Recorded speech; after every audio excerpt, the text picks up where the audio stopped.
As you come up to 10, that is their god. That is 10. That is the hermaphrodite.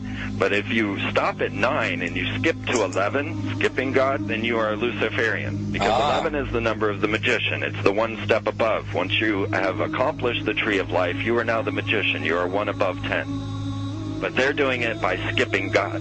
That's the symbolism of 9/11.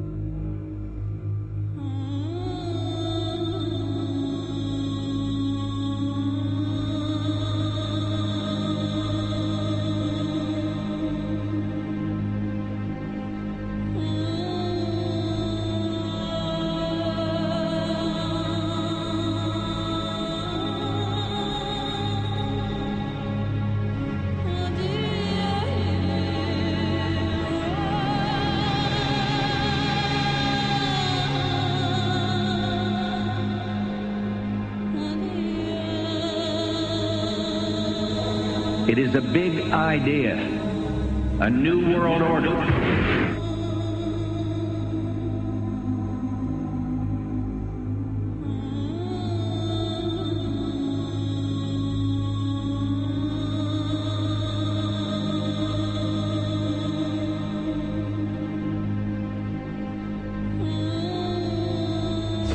were on assignment. We were supposed to kill two birds with one stone.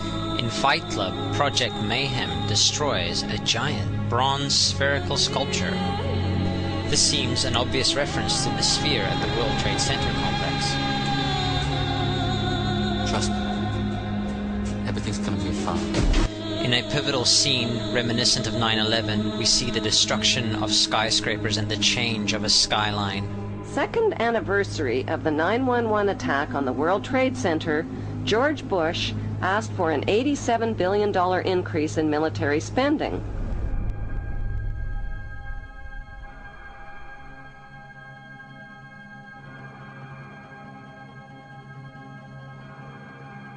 In 1904, Crowley would receive the Book of the Law soon after meditating in the King's Chamber of the Great Pyramid.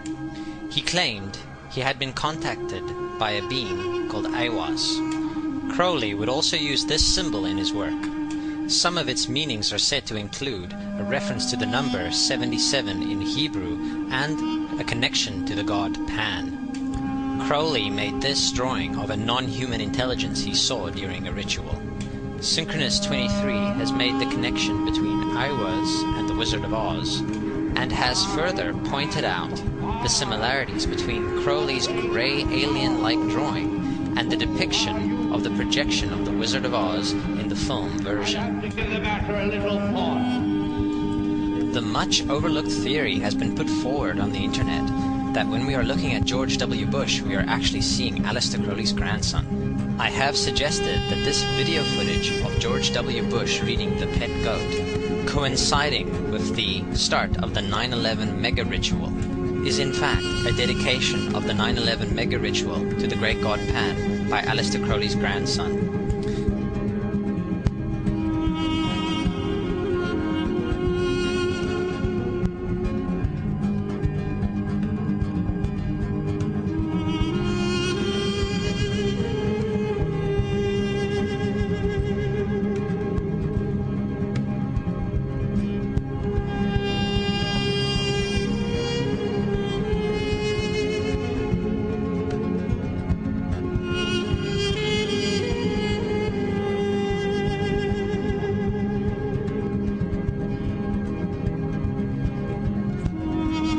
Things get a little weird. This is the 1978 version of The Wizard of Oz, The Wiz. Again we see the Emerald City connected to New York. On arriving at the end of the Yellow Brick Road, Dorothy and her companions go through the circular portal. Through the door we see 3 pyramids. Behind the pyramid shape, in between the pyramid pillars of the World Trade Center, we see the sphere, the representation of the kaaba.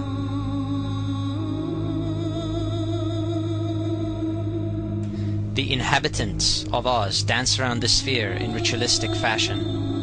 Fashioned in giant letters over the dome of the sphere, we see the word Oz. Oz, symbols of Pan and Aiwass, seen smack at the heart where the new Aeon was ushered in, and and where the Stargate was opened.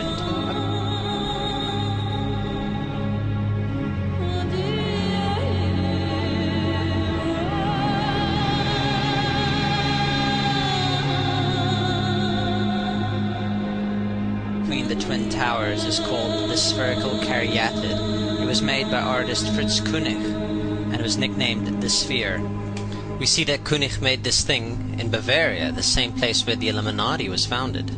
The most interesting fact about the placement of the Sphere at the World Trade Center Plaza has to be that architect and designer of the World Trade Center, Minoru Yamasaki, intended the plaza itself to be a representation of the Grand Mosque of Mecca, the Sphere in particular taking the place of the Kaaba.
So, my friends, it's time you start placing your faith and your dedication to the one and only God, the everlasting creator of everything on earth and in the universe. He is greater than anything our minds can comprehend. Do you know how many times Muslims are required to circle the Kaaba when they visit it? 7 times, each counterclockwise. Would you like to know why? You see, what binds us as humans to this life and to this dimension and to this earth is the limits of time and space. We are bound to this dimension and this reality through time and space. Hence, if one wants to leave this dimension or leave this reality, he needs to break away from time and space. So when you visit the Kaaba and you rotate counterclockwise, what is this practice actually doing? It is literally helping you elevate your soul and elevating yourself to break away from time and space so you can touch something so unique and so beautiful and so powerful that it changes your life forever. And if you don't believe me, ask anyone who has visited the Kaaba how he or she felt or how their lives have changed ever since.